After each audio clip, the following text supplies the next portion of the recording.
सबसे पहले बात नाइट कल्चर पर उठे सवाल की। इंदौर का ये मामला है, नाइट कल्चर पर सवाल उठ रहे हैं। महापौर पुष्यमित्र भार्गव ने एक पत्र लिखा है कलेक्टर और पुलिस कमिश्नर को। इंदौर महापौर पुष्यमित्र भार्गव ने एक पत्र लिखा है, शहर में बढ़ते अपराधों को लेकर चिंता जाहिर की है।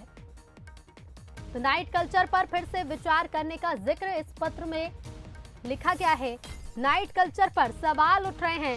महापौर पुष्यमित्र भार्गव ने इंदौर के नाइट कल्चर को लेकर एक पत्र लिखा है। कलेक्टर और पुलिस कमिश्नर को यह लेटर लिखा गया है।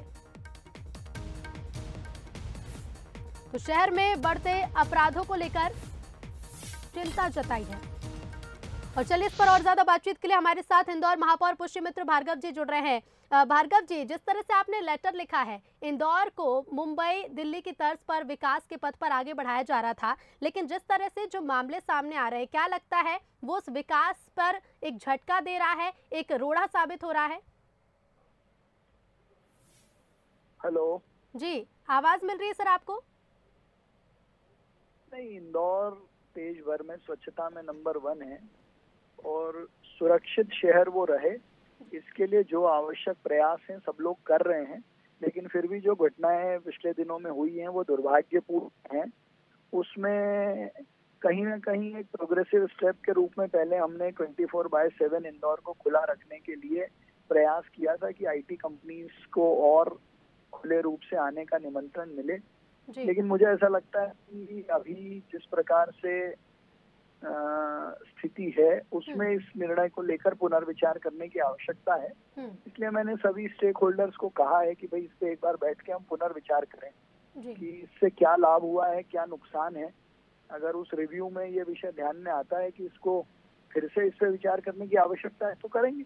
जी भार्गव जी, लेकिन जिस तरह से हम देख रहे हैं कि इंदौर के लिए जब नाइट कल्चर लागू किया गया, लेकिन जनता उतना इसे अपना नहीं पा रही, क्योंकि जिस तरह के आपराधिक मामले बढ़ रहे हैं, लगातार हम देखते हैं युवाओं के, युवतियों के वीडियो सामने आते हैं। ऐसे में आप किसे दोषी मानते? क्या कानून व्यवस्था इसके लिए दोषी साबित होती है या फिर लोगों की जन भागीदारी, जन जागरूकता भी जरूरी है? नहीं, ऐसे है, कानून व्यवस्था बहुत अच्छी है मध्य प्रदेश में, इंदौर में भी है। ये दुर्भाग्यपूर्ण है कि कुछ 1-2 घटनाएं ऐसी हो गई, पर जिस विषय पर पुनर्विचार करने की आवश्यकता है उस पर खुले रूप से हम पुनर्विचार करने के लिए तैयार हैं। जी ठीक है पुष्यमित्र जी, आपका शुक्रिया हमसे जुड़ने के लिए और तमाम बातचीत के लिए। तो नाइट कल्चर पर सवाल एक बार फिर से खड़े हुए हैं और इस बार खुद इंदौर महापौर ने एक पत्र लिखा है। कलेक्टर और पुलिस कमिश्नर को ये लेटर लिखा गया है और पुनर्विचार करने का जिक्र इस लेटर में किया गया है। संवाददाता पीयूष पारे हमारे साथ सीधे लाइव जुड़ रहे हैं। लगातार इस तरह के वीडियो सामने आए जहां युवाओं की हुड़दंगी देखने को मिली, कई युवतियों के भी वीडियो वायरल हुए।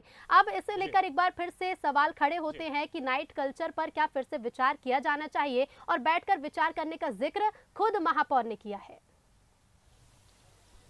देखिए, जाहिर सी बात है, और अगर आंकड़ों की बात करें तो बेहद चिंताजनक आंकड़े क्राइम के सामने आए हैं इंदौर में खास तौर पर। और लगातार हमने देखा है कि नाइट कल्चर जब से इंदौर में लागू हुआ है उसके बाद इन मामलों में और बढ़ोतरी हुई है।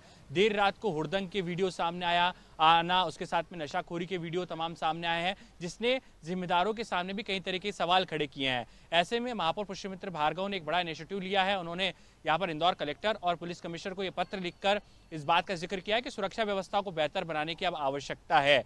देश का सबसे स्वच्छ शहर है, सुरक्षित शहर कैसे बने, इसको लेकर कोशिश की जाना चाहिए। पिछले 6 दिनों की घटनाओं की हम लोग बात करें तो 4 हत्याएं हुई हैं, जिसमें कल जो परसों रात को की जिस तरीके से ये गोलीकांड का मामला सामने आया था, उससे लेकर भी कई तरह के सवाल खड़े हुए हैं। तो कुल मिलाकर जो आंकड़े अब सामने आ रहे हैं, क्राइम रिकॉर्ड जो लगातार हाई हो रहा है, उसे लेकर कहीं ना कहीं अब इंदौर के जिम्मेदार किस तरीके से कदम आगे बढ़ाते हैं और नाइट कल्चर पर क्या फिर से मंथन होना चाहिए। क्योंकि इससे पहले हमने तमाम नेताओं की बात भी सुनी है, चाहे कैलाश विजयवर्गीय हो, चाहे सुमित्रा महाजन हो, तमाम ऐसे नेता हैं जो लगातार इसको लेकर बयान देते आए हैं कि नाइट कल्चर को लेकर कहीं ना कहीं मंथन करने की आवश्यकता है। लेकिन अब जिस तरीके से क्राइम रेट बढ़ा है उसके बाद में आप कहा जा सकता है कि जिम्मेदार इसे लेकर कहीं ना कहीं ठोस कदम उठाएंगे और एक सामूहिक मंथन करने के बाद में कहीं ना कहीं यहाँ पर इंदौर कैसे सुरक्षित शहर बने, सामूहिक मंथन करने की बात कही जा रही है पीयूष, क्योंकि जिस तरह से स्वच्छता में तो सिरमौर है इंदौर, लेकिन सुरक्षा में कितना सिरमौर होगा, इसलिए कवायद भी शुरू हो गई है। शुक्रिया फिलहाल आपका हमसे जुड़ने के लिए और जानकारी के लिए।